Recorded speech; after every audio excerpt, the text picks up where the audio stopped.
Why would you want to get your news from a man who thinks that McDonald's is a flame-broiled burger?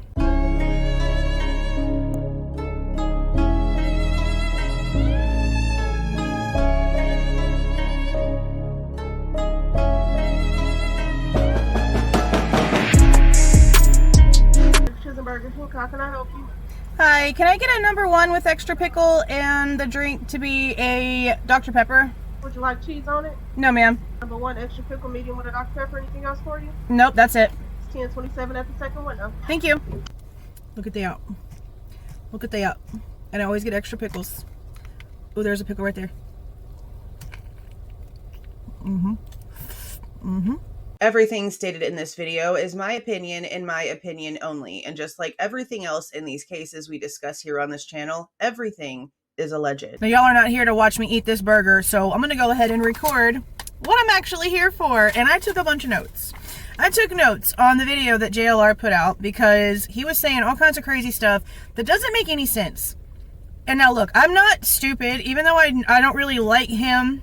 I know that he does have sources. I know that he gets information from people. That's why he has so many subscribers. That's why he's able to do this full time, because he does have resources. I'm not dumb, okay?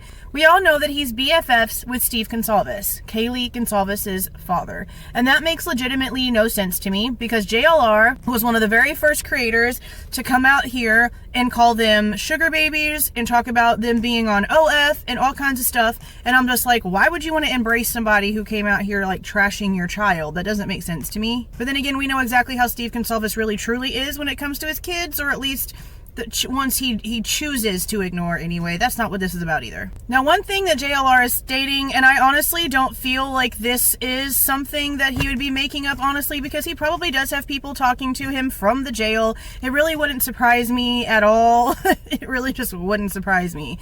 What he is claiming, though, does not make Bryan Kohberger sound like some sort of deranged, dangerous person. He's claiming that while he had, like, what he is claiming to be preferential treatment whenever he was at Latah County, that he is now being held on like the hospital wing of the jail over in Boise because people there are really rude to him and constantly yelling and threatening him and all these things, which we know how most of those places are, so that's not shocking either.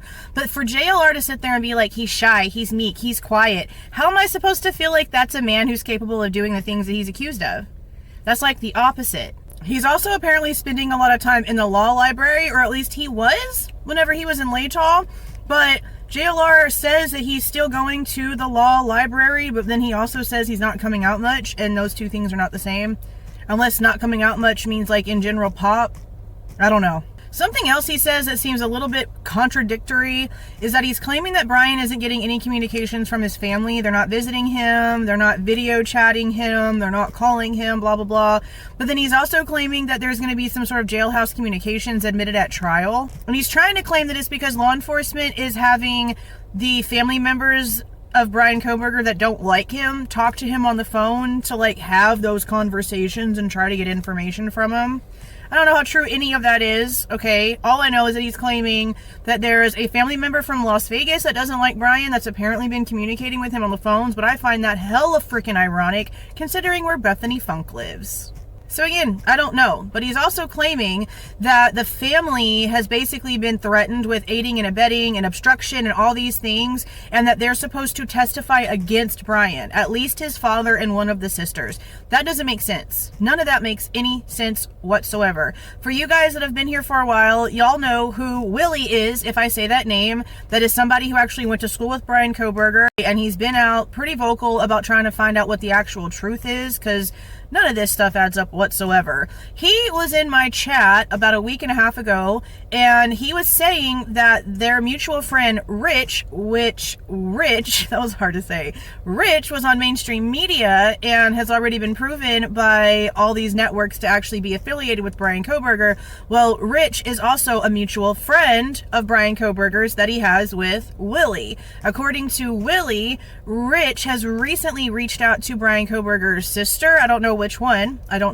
There's two. I do not know which one. And she's claiming the same thing that the headlines were telling us back whenever he was first arrested, before he got back to Idaho, that the family was shocked. They don't know what's going on. They don't feel like they got the right guy. And look, like we've said, everything that Bryan said about how the actual evidence was going to be exonerating to him, that the actual evidence that the state has against him is going to end up proving his innocence in the long run, that's come true so far, okay? Something else that we learned from his lawyer in Pennsylvania was that the trip for Michael Kohberger to come down and take the road trip with Bryan was something that was planned months ahead of time. JLR is now coming out and trying to claim that this was an emergency trip because the family knew what was going on, and that once Bryan and his dad got back from Bryan picking up his dad at the airport, which again is something different than what we were originally told, but honestly makes more sense for Bryan to have picked up his dad, and I'll get back to that in just a second, that they only spent an hour at Bryan's apartment before leaving. I mean, I don't know if them only spending an hour at the apartment before leaving equates to emergency trip, but that's not at all what we were originally told. And we were also told something a long time ago. Now again, this was never validated. This was just like the original story, was that Michael Kohberger ended up getting a rental car from the airport and driving down to Pullman. And I was like, well, that doesn't really make a lot of sense, because you would have to stop and drop off that rental car before then leaving town. And that's like an extra step that's not necessary. Why wouldn't Bryan just go pick up his dad at the airport? And before I started really asking questions about stuff and was just trying to hope that they had the right guy, I was like, okay, maybe he was trying to hide his license plate because there's so many security cameras and stuff around the airport that it would be like more attention and more ways they could see him in the vehicle, blah, blah, blah, whatever. But now we know that that's A, that vehicle doesn't really mean crap because of everything that we've heard in court. And, you know, B, nothing makes sense when it comes to this case, when it comes to them telling us that it was Bryan in the first place. So if Bryan really did go and pick up Michael Kohberger from the airport, then he wasn't trying to hide his car. He was still driving it anywhere he needed to. You driving through airport security, knowing there's a bolo out for your vehicle, you're either innocent or stupid. And it sounds like it's more of the innocent side. I really wish they sold whatever mayonnaise Burger King used at Walmart or at grocery stores, because I'm telling you, it's a different mayonnaise. Now again, this is just my opinion, just like everything else is on this channel when it comes to things that are not court documents or things that are coming out of court itself. But again, we all know that JLR and Steve Goncalves are freaking besties, okay? The same way that I am extremely leery of the fact that there has been like 5 or 6 different mainstream media drops about the Idaho case over the past few days. It's been noticeable. The traffic and what's happening and the story that they're telling, which is all lies, things that have already been disproven not only by the defense, but also by the things that the state has said themselves in court. They're coming back out and lying to their audience by the millions, and it's disgusting. JLR hasn't talked about this case in a long time. Then all of a sudden he comes out, starts talking about it, and he's like, I don't know why people are still talking about this. I'm surprised people still care. I don't know why anybody's talking about this case. If anyone's telling you that Bryan Kohberger is innocent, they're not doing you any justice. They're doing you a disservice. He has crackpot lawyers, blah, blah, blah, blah, blah. No, you're just besties with Steve Goncalves, and now you're out here because he asked you to be out here. Let's just be so for real. So I say that because he is doing the exact same thing and lying about what's actually happening when it comes to the cast report, the Moscow traffic stop being admitted, when it comes to the witnesses. He's acting like everything they have is concrete and going to prove something, when we all know that that's not true. He talks about the Moscow, Idaho traffic stop being admitted like it's supposed to prove some sort of like he was over in Moscow driving around and being sneaky and trying to see where he was going to be going. No. The simple fact is that the paperwork admitted into court says that the Moscow traffic stop is being admitted for identification purposes, for validation of address, phone number, and the car. I'm pretty positive it says something about the car. But it doesn't have anything to do with intent, motive, planning, preparation, any of the things that the law that was cited actually states this stuff could be used for. It's not being used for that. It's not being used for anything regarding the crime, not even him being, what was it, 6 minutes away from King Road at the time of that traffic stop. No, it's literally just for ID purposes. That's it. I mean, it's not like JLR doesn't know that the cast report and what the Moscow Police Department put in the probable cause order for the time that Bryan Kohberger's phone went off network is 7 minutes different. He knows this, and he's still coming out acting like it doesn't exist. Like, who's really doing a disservice here? The people that are out here giving you the facts that's being stated in court, the things that are proven and have receipts, or someone who's out here lying to you because someone told him to? Now, something he did say that I agree will probably end up happening just because of what we've already seen in this case is that if the trial is televised, which I don't see why the trial would not be public. I don't know why it wouldn't be streamed on the YouTube channel like normal. But that whenever Dylan and Bethany come in to testify, that the camera will go off. Now, I don't know if he is expecting it to be completely off to where we don't even hear voices and it's completely shut off and sealed, because that would be hella sketch. Or if they're just going to turn the camera away to where you can't see their faces, or if they're really just going to like black screen it and then we're going to hear the audio. I mean, I don't know if he's even accurate, but it would make sense to me if that's the kind of game they tried to play. And small stuff like that doesn't have anything to do with the actual case fact, he probably is getting from Steve Goncalves, and so it wouldn't surprise me at all if that was something that was being discussed, because look at how bad they've been trying to not even be there anyway. Look at how bad they're trying to not even be there. And honestly, what's the point? What's the point of Dylan? She can't say that it was or was not Bryan if the story that she's claiming is going to remain the same. The only way Dylan getting on the stand matters is if they know true information that they can throw in her face while she's actually there under oath that she has no choice but to be truthful about. And if in the end all it was, I don't really know for sure if what I saw was real. I don't recognize his face as being the person that it was. You're not credible. You're not credible at all to prove innocence or guilt. It's almost useless.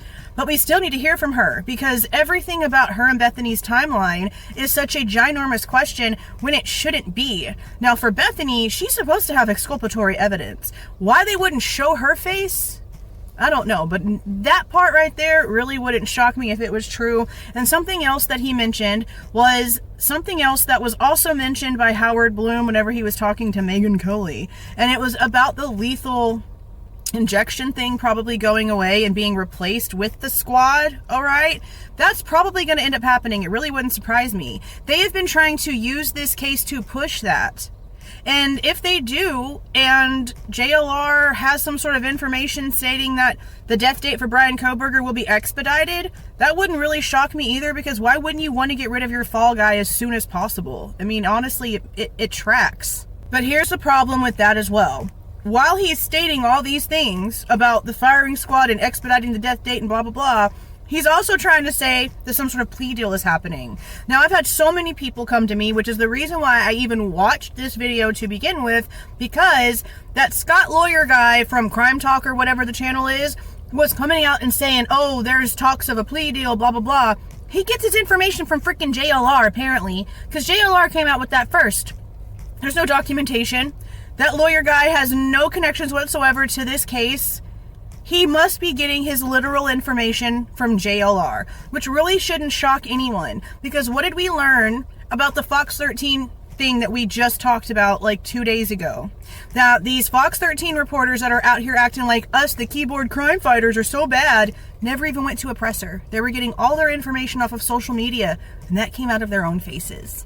There's no evidence in this case. They've got literally nothing. Their own timeline for their own suspect is off by at least 9 minutes. At least. And that's just the 2 little bitty pieces that we've heard about in court. There's no proof of anything here. That touch DNA doesn't mean crap, bro. There's probably every person that works in Burger King, their DNA is on my hamburger and my fries and my drink. Then any customer that they've taken cards from and swiped and then did this, that, and everything else. Like, your DNA transfers so easily. It really, really, really, really does. And I don't care what anyone says. The fact that they did not test blood inside of a glove, even against their suspect, at least that we know of, is disgusting. How do you even get to a point where you're that careless?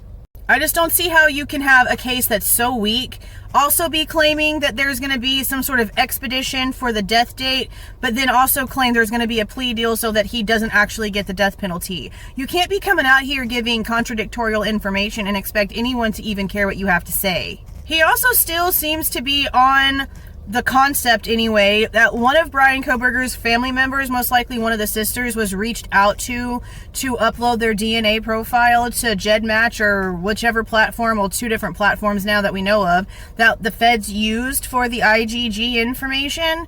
That might be possible. I don't see how they could have done it as quickly as they're claiming that they did.